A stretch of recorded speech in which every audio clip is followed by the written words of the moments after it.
Welcome back to Blue and Blur, everybody. My name is Mark. And I'm RJ, and when we get back, we're going to talk about usually it's the trials and tribulations, but today it's the Toronto Maple Leafs on trial.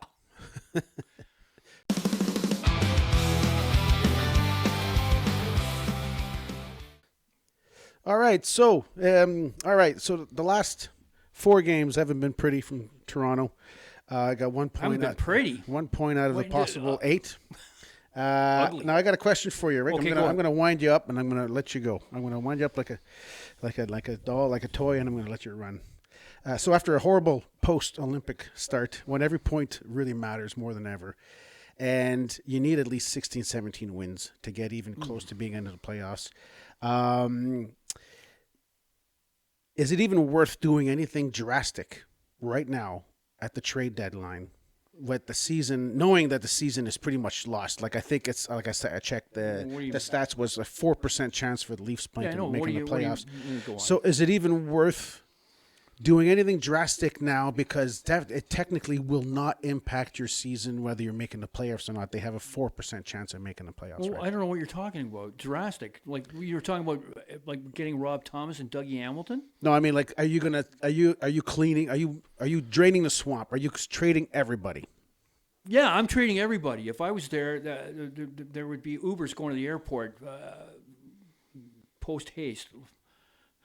But the problem is, you do bring up a point in your backhanded way. I didn't really follow it, but drastic measures need to be taken. But you have to ask yourself, is the guy sitting in the office right now the guy to do the job? Brian, like they've kind of shot themselves. I think there should have been an evaluation of this team back in November, when it was obviously off the rails, and Keith Pelly should have said, like, where am I going with Treliving and Berube?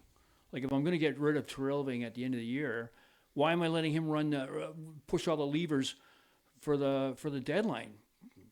He screwed up last year's deadline, in my opinion, and I said that at the time, not online here, but I didn't like those trades, and they haven't worked out. Yeah.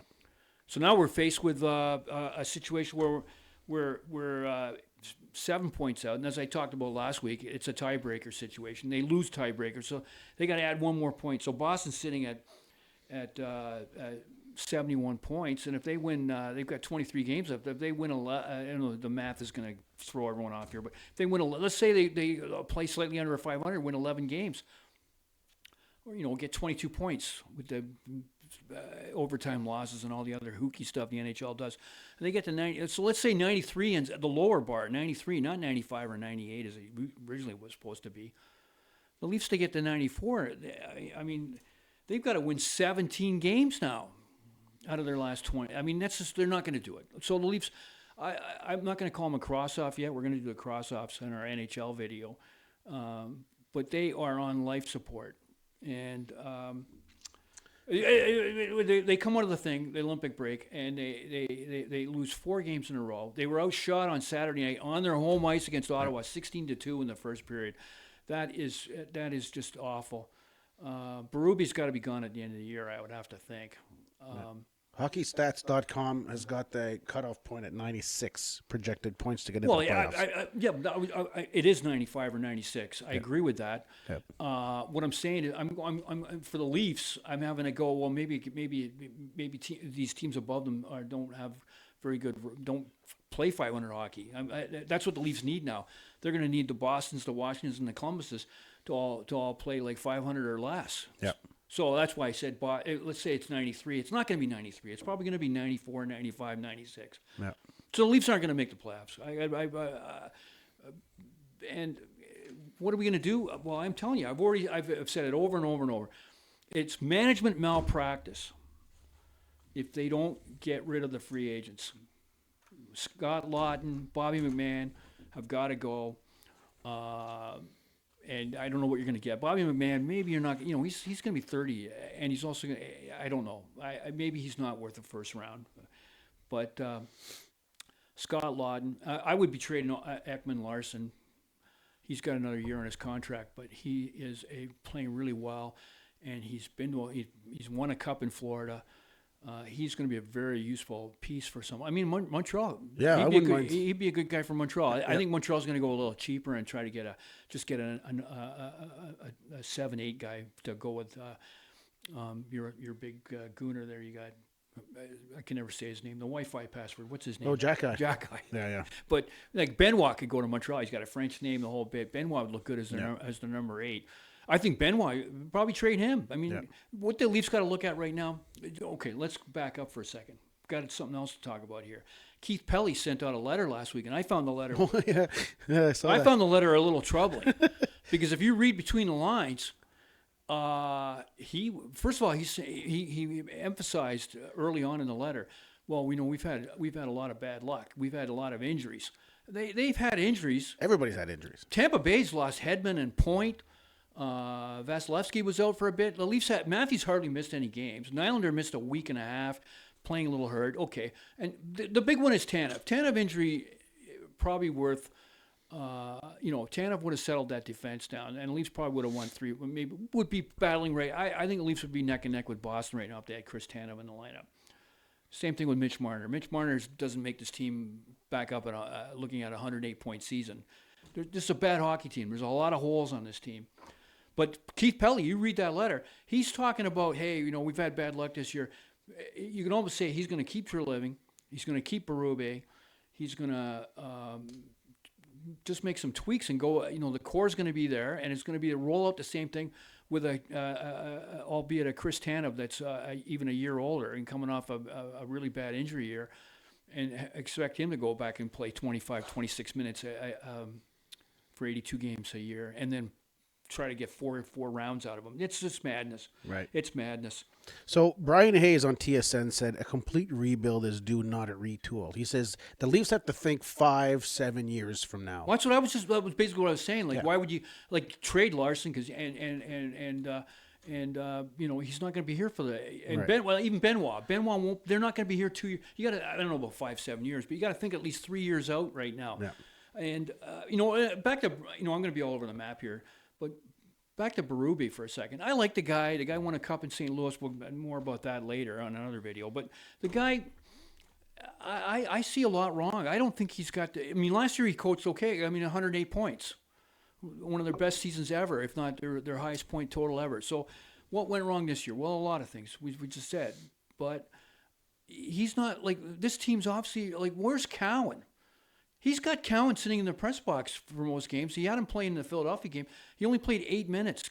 And he's got Domi up on right wing with Matthews. I would be putting Cowan up there and giving this kid every shot he's got. I don't know why the Leafs do that. They devalued Nick Robertson down to nothing. And now they're doing it with Cowan. Nick Robertson, I'm telling you right now, if he goes somewhere, they don't pick him up next year or he gets traded and he scores, let's say he goes to Nashville. And he scores 30 goals next year for the next 3 years. Everyone's going to go, oh, my God, we should never let him go. See, we shouldn't let him. No, he was never going to do it in Toronto because they've already muddied him up. They take him off as soon as he doesn't back check and a goal scored. Back to the press box, back to the fourth line. They don't let guys stay here and learn the job. If you don't believe me, Rasmus Sandin, first round draft choice. Played here for 3 or 4 years. Always played in the third unit, and again up to the press box when he'd have a bad game. And he goes to Washington, and he's a really reliable player. He's a key second unit, sometimes first unit guy for Washington. So we would use Sandin now, but no, we had to because we misused him.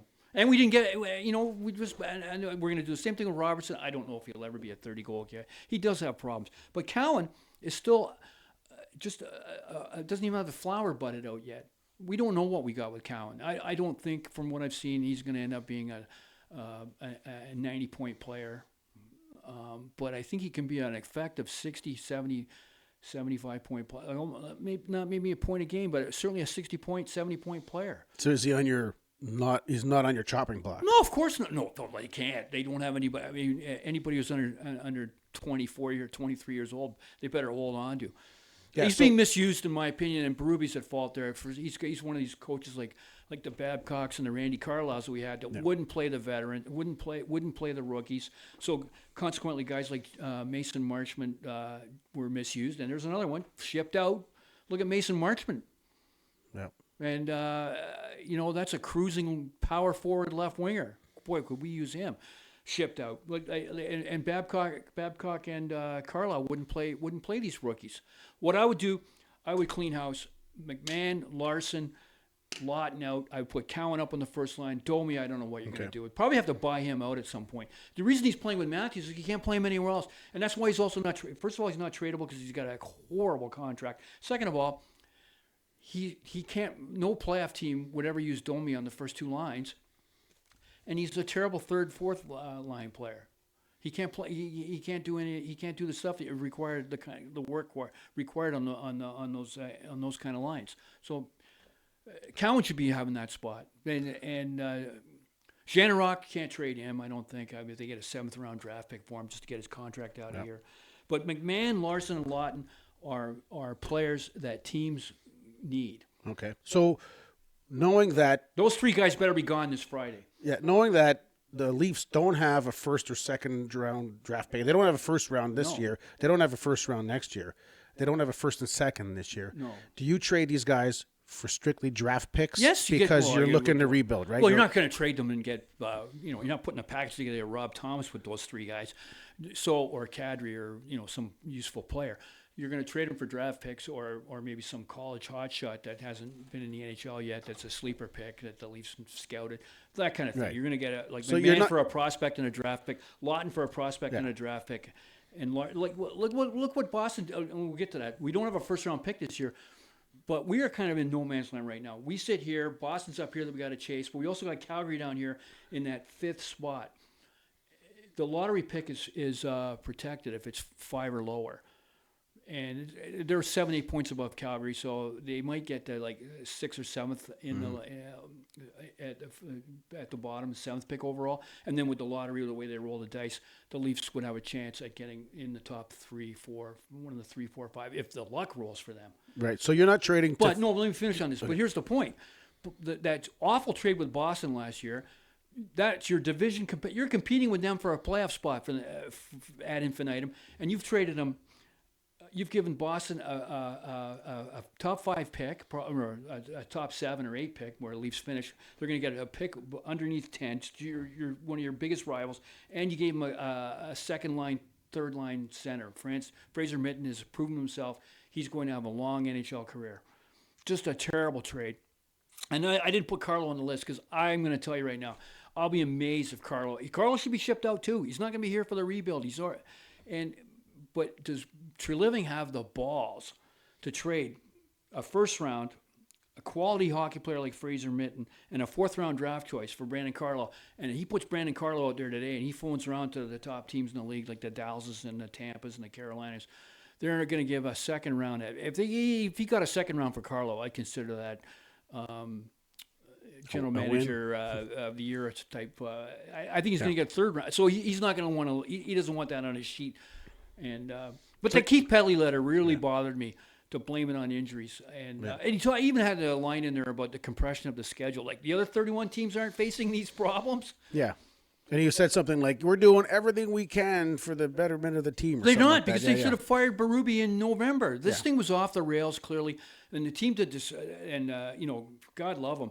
They went on that run at Christmas through to the middle of January, where they won. I think it was 8. 10 games in a row, where they had 8 wins and 2 overtime losses. 18 points out of a possible 20. I mean, if they had stunk the joint out. I mean, since then, by the way, only 2 regulation wins in the last 17 games. So if they had stunk those 10 games out, let's say they only won 3 games there, they'd be looking at maybe 10 less points. They'd be in the running with Calgary. They could lock up that. Treliving could save his ass by not. Boston wouldn't get that draft choice until the following year. But we'd have a top 5 pick, maybe a shot at a player like Garrett McKenna. But it's not good here in Toronto. And that's the reason why I'm not wearing a Leaf sweater today. I'm wearing a Canada, out of respect for I love the Team Canada boys. It's too bad they didn't win, and that was a tough loss. And so I'm wearing my Canada jersey to still support the boys this week. And that was a tough. I'm still mourning. I still gutted over that. That was, goaltenders are goaltenders, and they had the hot goaltender, and Canada, McDavid, Makar, and McKinnon went balls to the wall in the overtime, and you're going to pay for that. And Yeah. and that's what happened. So to sum that up, the Leafs are not trading to fix this season. Oh God, They're trading to fix next season. Well, and that's the other interesting thing. I just want, because I like the drama. I was hoping the Leafs would have won at least 3 of those 4 games and sit like 3 points behind Boston, and then I'd want to see what if they'd be buyers or sellers. well, yeah. I think they'd be going and phoning up New Jersey and trying to find out. Well, what would it cost? What would it cost for Dougie Hamilton? Yeah. That's what I think. I think they'd be putting some coat hangers and glue on this season. Yeah. And when it shouldn't be, it should be detonated. So to change the subject a little bit, Matthews of old has disappeared. Like, I don't know what's going on with Matthews. What do you mean? He's got 1 goal in his last 12 games. Well, this is the thing. I brought it up after the Olympics. Everyone's going on about it. And the media is still running cover for this guy, going on about how dare the fans complain about him? He's a world class player, and you don't realize all the shots he blocks, his face off percentage, and this is Patrice Bergeron talk. And you're paying this guy $14 million. For $14 million, he should be a game changer. Mm-hmm. Not a defensive gem. Yeah, and Nylander's been actually stepping I up a think little bit more. Nylander's actually been scoring. But he's got a. I think that groin injury's slowing him down. I don't think he's at 100%. Who, Matthews? No, Nylander. No, Well, Nylander. Well, Nylander's scoring. There's So even injured, the he's Matthews scoring. talk the injury talk has been going on for a year and a half now. As soon as he slows down, well, he must be hurt. You know what? Maybe he's not hurt. Maybe this is what he is now. Maybe he had like 1 good year last year, and that's So it. anyway, I think and this is another thing what the Leafs have to do. Like, this is big talk for later on down the road. But if airlift these guys out, tank the rest of the season, bring up that. I like that Jacob Quinlan kid in the Marlies. Put him in there and just play his ass off at center. Let a 24-year-old kid give him a shot.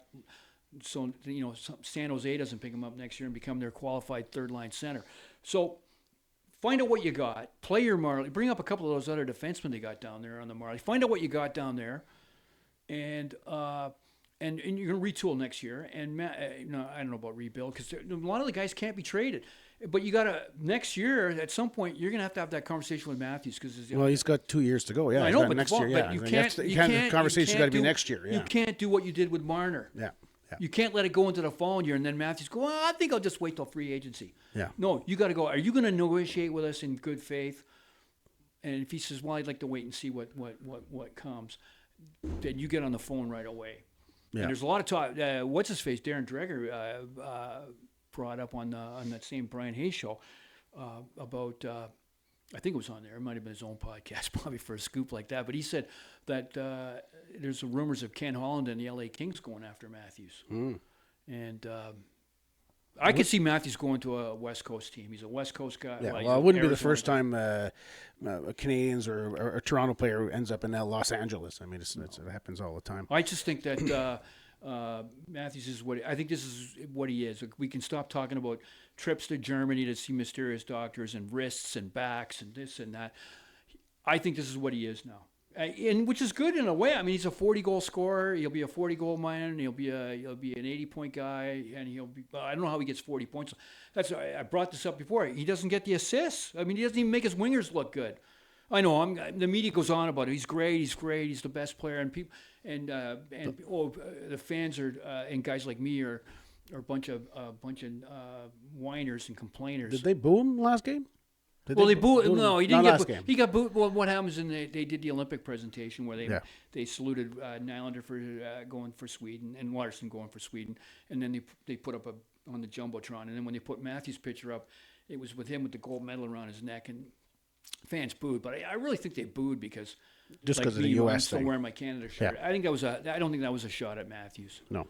Although, if you're Matthews and you're sitting on the bench, I'm the captain of the Leafs, and you can't. You're getting booed in your building, yeah. He probably took. I saw him. He raised his hand.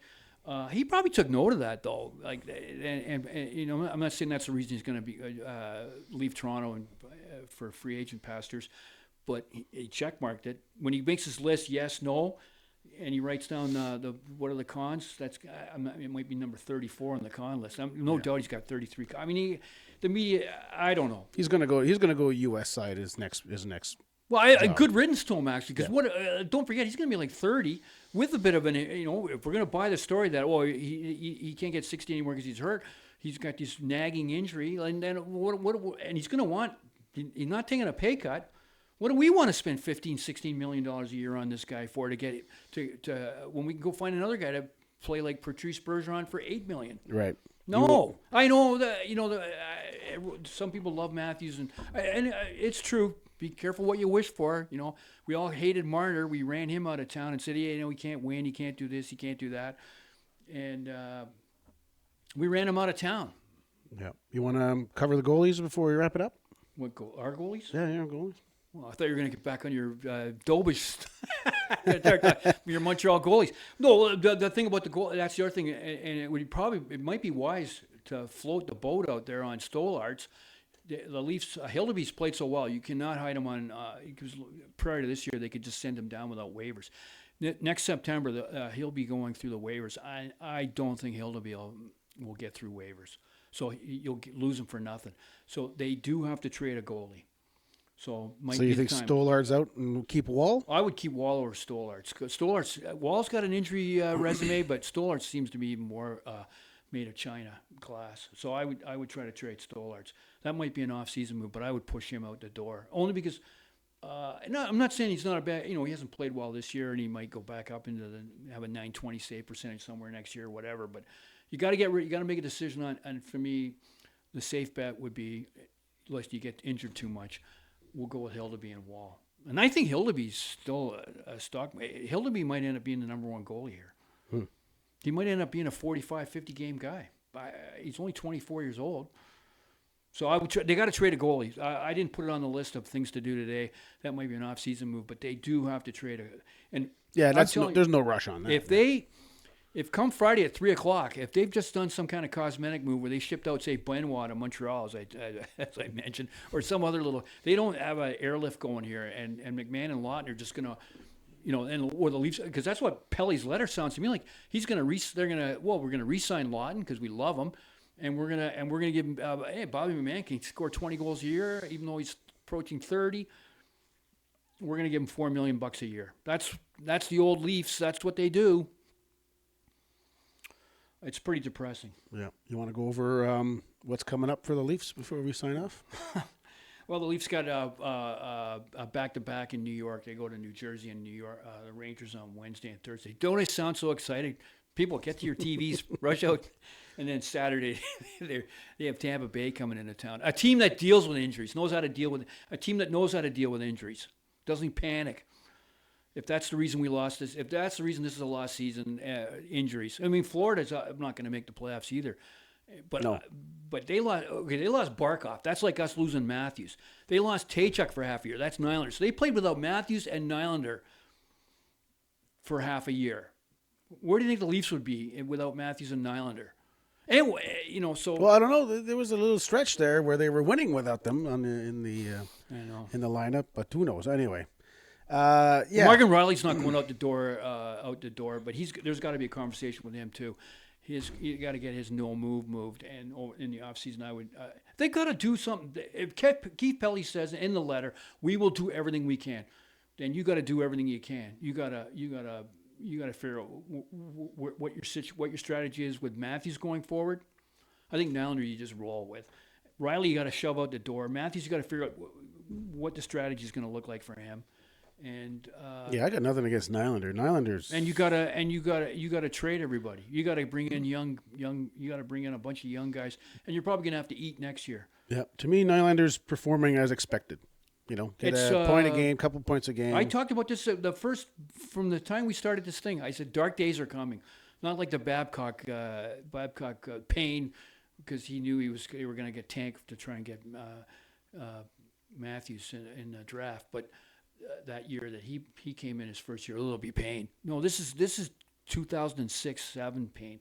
This is the end of the Matt Sundin era pain, where we went 10 years through the wilderness. I don't hope it's not 10 years, folks, but. I don't think Pelly and Treliving and Berube are the triumvirate to do this job. I don't know about Pelly even after that letter. I'm questioning him. I really, that's just sad. And well, Brad T. Living, I go on about.